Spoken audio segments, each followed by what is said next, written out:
In late 2023, a groundbreaking weight loss treatment that many of you are likely now very familiar with captured widespread attention, sparking intense debates and discussion across social media and online forums. As the dust of these controversies settle, I believe that an opportunity has arisen to delve a little deeper into a subject that both intrigues and concerns many of us. So join me in today's video as I navigate the complexities of these highly promising yet highly debated weight loss approaches in the quest for a healthier life. So let's talk about weight loss injections. Until recently, the term weight loss injection served as a broad descriptor encompassing various injectable medications and substances, claiming to assist in weight loss. These injections typically include a mixture of vitamins, amino acids, hormones, and other compounds. Among these, a prevalent type is lipotropic injections. These injections are typically administered with a combination of vitamin B12, choline, methionine, which is an essential amino acid, and inositol, which is a carbohydrate. And they're chosen for their multifaceted roles in fat metabolism and liver fat removal. These lipotropic injections are often marketed to improve energy levels, boost metabolism, and facilitate fat breakdown for weight loss. Nevertheless, scientific evidence substantiating their efficiency in weight loss is lacking. More recently, however, the term weight loss injections has evolved to encompass the utilization of synthetic analogues of naturally occurring hormones, in particular the FDA-approved substances like Ozempic and Wegovy, with approvals to treat type 2 diabetes and chronic weight management. So what are they? Well, Ozempic and Wegovy are essentially brand names for semaglutide and are a synthetic analog of glucagon-like peptide 1 or GLP-1, a hormone which is naturally produced in the intestines in response to food intake. The semaglutide functions by mimicking the actions of GLP-1 by binding to and activating GL1P receptors. Through this mechanism, it aids in regulating our blood sugar levels by stimulating insulin secretion. It also decreases glucagon secretion, which is a hormone that raises our blood sugar levels. It also slows down gastric emptying, leading to reduced appetite and feelings of fullness, ultimately leading to fat loss. So what does the research say about their effectiveness?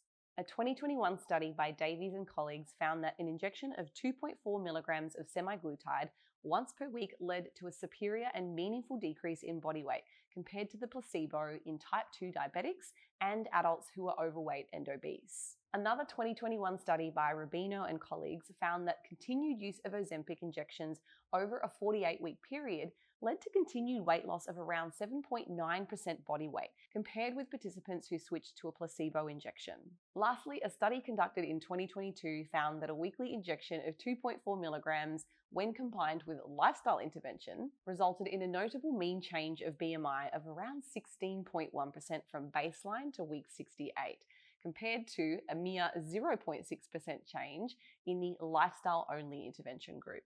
Okay, so they seem to be quite effective for weight loss. So why are these drugs so controversial? Well, unfortunately, many critics perceive weight loss injections as a form of cheating, similar to how bariatric surgery is sometimes deemed as the easy way out for individuals dealing with obesity. However, setting aside these criticisms, there are other areas of controversy surrounding these drugs. The first concern revolves around reports suggesting that prolonged use of Ozempic may lead to pancreatitis and thyroid C-cell tumors. However, a comprehensive meta-analysis conducted in 2020 which examined the impact of these GL1P RAs on the incidence of acute pancreatitis and pancreatic cancer concluded that there is no heightened risk of either outcome when compared with the placebo arm in populations with type 2 diabetes. Furthermore, a recent paper published in March of this year concluded the following. Evidence from randomized control trials indicates that the occurrence of thyroid cancers are rare among individuals exposed to GLP-1 RAs. Observational studies which are more susceptible to bias yield inconsistent findings, and overall there is no conclusive evidence suggesting an elevated risk of thyroid cancer.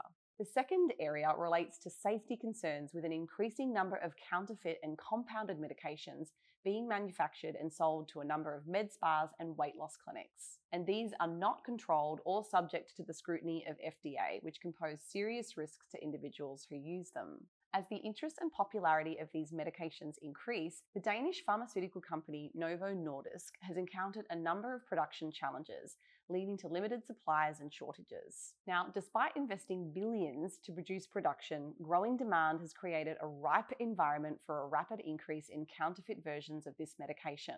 While it's not illegal to manufacture these knockoff medications during an official drug shortage, provided that certain quality controls and other requirements detailed in the FDA Cosmetic Act are met, the downsides are still significant. These counterfeit drugs may lack the correct active ingredients, they may also be contaminated or are produced under substandard conditions, posing potential health risks to consumers. Compounding pharmacies producing these knockoffs lack access to the FDA-approved components, a patented chain of amino acids or proteins that enable drugs like Wegovy and Ozempic to effectively target a specific part of the brain regulating appetite. In fact, these unique attributes are a key factor in the success of chronic weight management, and it's what's contributed to their high demand. Currently, Novo Nordisk is the only company in the US with the patents for Ozempic and Wegovy, and no FDA-approved generic versions of semaglutide exist. The company has a website, which I'll link in the description of this video, to help consumers tell the difference between FDA-approved and counterfeit products. The final issue presented in this video is the cost and accessibility, which presents a significant concern for many.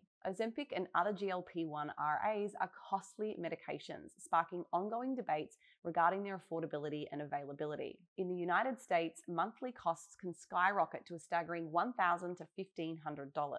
Understandably, this leads many to assert that only the affluent will have access to these proven and effective weight loss treatment. The exorbitant prices of these drugs in the US are compelling more and more Americans to gamble with their health by resorting to compounded products or seeking treatments abroad for more affordable options. For instance, while a monthly supply of Ozempic costs just $320 in Canada, it is priced at $93 in the UK and $83 in France.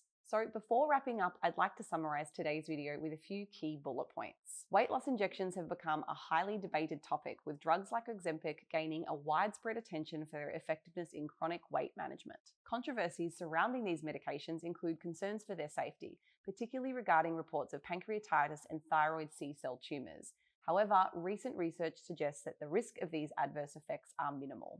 Counterfeit versions of these medications have become a major health concern, posing serious risks to individuals due to the potential lack of correct active ingredients and substandard manufacturing conditions. Accessibility is another major issue, with the high cost of medications like Ozempic limiting access to those who can afford them. This has led to individuals seeking alternatives such as harmful compound products or traveling abroad for more affordable options. That said, given these risks, it is imperative for individuals to source medications from reputable sources, such as licensed pharmacies or healthcare providers, to ensure their safety and efficiency. Now, in today's video, our focus centered on discussing the safety and efficacy of Ozempic and other similar drugs. However, I haven't yet had the opportunity to address my concerns regarding the acute and chronic effects on metabolic health when used without accompanying dietary and exercise guidance, or other potential unknown health risks with continued long-term use of Ozempic.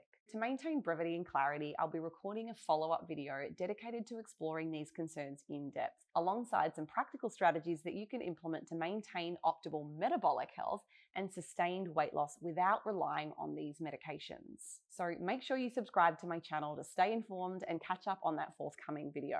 Additionally, please feel free to share any specific points or areas related to this topic that you'd like me to cover in my future videos. Your feedback plays a crucial role in shaping the content that I produce. Thanks so much for watching, and I'll see you in my next video.